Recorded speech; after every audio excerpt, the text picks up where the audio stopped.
po, lubog kasi kami ngayon sa utang. Tapos, kahit panghirap kami sa mga kamag-anak, walang mahiraman.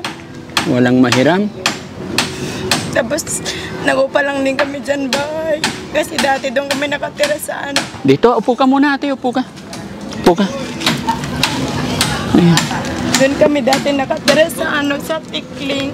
Oh, tapos? Nakatira lang kami sa bahay ng pinsan ko. Tapos, pinaalis kami doon dati. Hindi pa kami ready dito maglipat.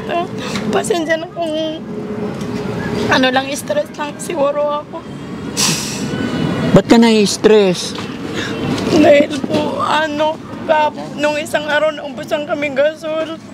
Tapos naiya din ako mangingi ng panggatong sa kapitbahay namin. Tapos yun po, yung asawa ko din, construction lang trabaho. Tapos kumuha pa kasi gamit sa Boston na anong barina, balidi pa niya nabayaran. Kaya sabi na sa akin, gumawa ka ng paraan. Tapos sila Ate Grace kasama ko dyan, sabi niya, mangingi ka dyan, baka maawa pa sila sa'yo. Tapos ayun, gumagawa naman ng paraan, wala din ako malapitan. Kaya nakita mo si Daddy Frankie dito? Wala din kami bigas kahit ngayon 1 kilo. Wala kayong bigas ngayon? Kahit 1 kilo? Kahit nga pang ulam namin, wala din. Pati pang tubig. Pasensya na kung maging ano ako. Kung mapigilan na umiyak. Okay lang yan, te. Huwag mong dibdibin ko ano yung bigat na yun nararamdaman. Ilabas mo yan para pag nailabas mo yan, after umiyak, wala na, laban ulit. Hindi ko na alam kung gagawin. Sana ano, maawa kayo sa akin kahit magkano. Malaking tulong na rin po yun sa akin. Ano bang gusto mong ihingi kay Daddy Frankie talaga? Ano lang, pambili lang ng gatas ng anak ko, tapos pampers, pambigas, yun lang number 1 sa akin. Kahit wala na pang ulam. Nasaan ba yung asawa mo ngayon? Nasa ano po, sa Tikling. Ano trabaho niya? Construction lang. Mga kababayan, habang pinapanood natin yung bahay na pinapagawa natin dito kay tatay, isang nanay ang lumapit dito sa amin at ito humihingi ng saklolo dahil sa dinadanas niyang kahirapan ng buhay at sabi nga niya humingi siya ng dispensa na parang nadidepress daw siya. Huwag mong isipin yung depression, ate. Labanan mo. Stress lang siguro ako dahil wala na rin kayo matakbuhan dahil sa gipit ng buhay. Wala din ako trabaho dahil maliit pa yung mga anak ko. Mga magulang mo, nasaan ba? Nasa Mindanao din, magsasaka lang din trabaho nila. Nagkapalaran lang kami dito. Oo. Eh yung magulang ng asawa mo? Nasa probinsya din. So parang dayo lang kayo dito, ganun. Dahil pumunta kami dito dati, 2022. Ano din kami dati sa farm kami nagtrabaho. Ano pangalan mo pala, ate? Lerma Sango po. Lerma Sango. Opo. Sige. Pambili ng bigas. Pasensya na rin po kayo. Maging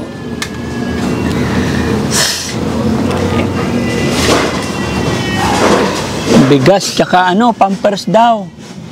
Teka lang, sige. Opo. number 1 pangangailangan ng anak. Wala nga akong pera dito. Ano bang gatas ng mga anak mo? Berban lang po. Bear Brand.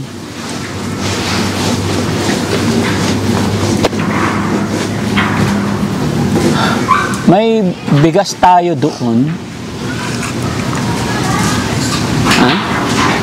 May bigas sa sasakyan. Kailangan mo ba talaga? Bigas talaga kailangan mo? Opo. Kahit puntahan niyo po yung bahay namin, walang-wala din po doon. Kahit pera, kahit piso, wala din. Ngayon, umalis nga yung asawa ko, 50 pesos lang pambasahin niya para dumating sa pinagtrabahoan niya. Isa na na-stress talaga ako. Huwag kang may stress, labanan mo. Ang buhay natin, parang ano yan, sikat ng araw. Hindi man tumama sa'yo yung sikat ng araw ngayon, bukas aayon din yung panahon, ha? Huwag ka na umiyak, laban lang.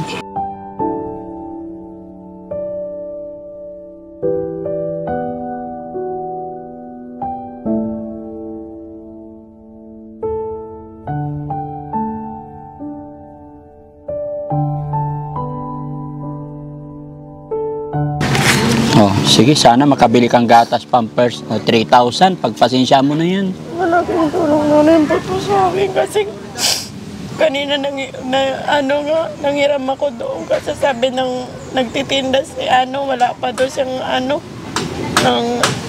Walang pera. nasingil kaya di niya ako napahiram kahit 1.5 lang. Pag Sige. di mo pambahay namin ngayon, pag 2 buwan na na-standby. Bayad sa? Di pa kami nakabayad, pero kailangan ko sa number 1, bigas, Oo. ulam, gatas ng anak ko, Pampers. Oh, bili mo ng gatas ng bata, tsaka bigas, no? Yung ulam, mahanap naman niya kahit papano. Yan, maraming puso ng saging dyan.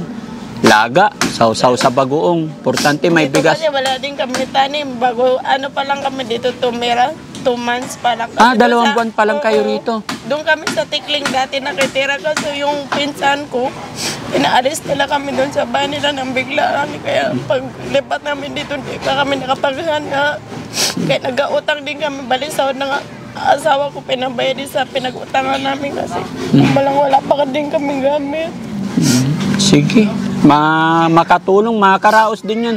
Kaya pala, hirap na hirap ka pa kasi wala ka pang mga kaibigan dito. Opo. Bago lang Wala ka. pa masyado akong kakilala din. Oo. Laban lang, ha? Sige, kaya mo yan. Iiyak mo lang yung problema. Sa amin na ng tulong sa akin kahit nakakaya. Wag kang mahiya. Hindi nakakahiya yung mga ganyang bagay. Kasama sa buhay yan yung paglapit sa mga taong meron. Pero wag mong iisipin na habang buhay ay ganyan ka. Hindi. Kung ngayon lumuluha ka, baka bukas makalawa. Baka lumuluha ka sa mga blessing na dumarating. No? Kaya kung ano man yung dumarating sa buhay mo ngayon, laban lang. Wag mong iisipin yung depressed or what. Isipin mo para sa kinabukasan ng anak mo. Kaya mo to ginagawa. Ganyan naman tayo mga magulang eh. Ako naman kasi kung may mag-aalaga lang sa anak ko, 2 walang problema magtrabaho sa akin kahit anong hirap, sorry naman ako sa hirap. So, Kaya mo yan. talagang gipit lang, wala na rin. Nung isang araw nga, halos hindi ako nakapagsaing. Nahiya na rin ako magsaing sa kapitbahay kasi kailangan din nila. Sana makabili ka, magkano isang sakong bigas ngayon para hindi hirap. Yung 25 kilos, no? Ha? 1.5. Ganun siguro. Bigyan pa kita pambili bigas, sige. Tapos para yan, budget ng anak mo. Opo, No? number 1 kasi sa akin nung nagkasakit. Oh, ito, pambigas, ha? Dito, Oh, another one. yung anak ko. Oh. 2 alos mag 2 weeks nagtatae. Nagsusuka yung bunso kong anak kaya nag-uutang din kami pambili ng gamot. Sabi ko yung ulo ko parang nabilog na. Oh. Di bali na mahirap sana. Tapos yung anak ko din lang magkasakit. Sige. Sige na. Maraming salamat ito. Sige. Okay. Salamat sa inyo lahat. Opo. Sana pagpalain pa kayo ng Panginoon na marami pa kayo matulungan kagaya ko. Tapos sa buhay. Basta labanan mo lang, wag kang susuko, ha? Sipin mo, pag sumuko ka, mas kawawa yung mga anak mo, yan lagi mong tatandaan. Okay? Minsan nga po na sumusuko na ako pero yung anak ko na lang talaga nagbibigay sa akin ng lakas ng loob. Yes. Basta lagi mong iisipin, kung susuko ka, tandaan mo, paano na yung mga anak. At tandaan mo, hindi araw-araw ganito, ano? Pagsubok lang ni God yan. Okay? Kasi bata pa kayo, malalakas pa. Okay? Sige, punta mo na yung mga anak mo. Salamat po ulit. Oo. Maraming salamat, Kuya. At saka sa lahat ng bubuo ng Salamatan natin si God, no? Kasi kami ay kami ay tulay lamang. Kung ano man yung mga binibigay namin na itutulong namin sa mga kababayan natin na ngailangan is will po ni God yan, kagustuhan ni God. Hindi lang namin. Kumbaga, magiging tulay lang kami. Kaya thank you kay Lord sa mga bagay-bagay na naitutulong namin sa inyo. No? Ayun mga kababayan, maraming salamat po sa inyong lahat ng mga nanonood dyan. Thank you ate. Sige na, punta mo na yung mga anak mo ha. Sige, okay na yan. Kami nang bahala dyan. Sa baba, doon. O sige, ingat ka. O, baka madulas ka ha. Opo, maraming salamat. Okay.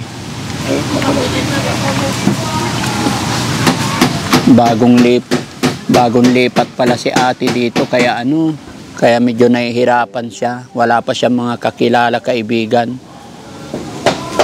Wala siyang mautangan ng pera. Ganun talaga pagka problema sa anak. Panggatas ng anak talagang iiyak ka na lang mga kababayan, no?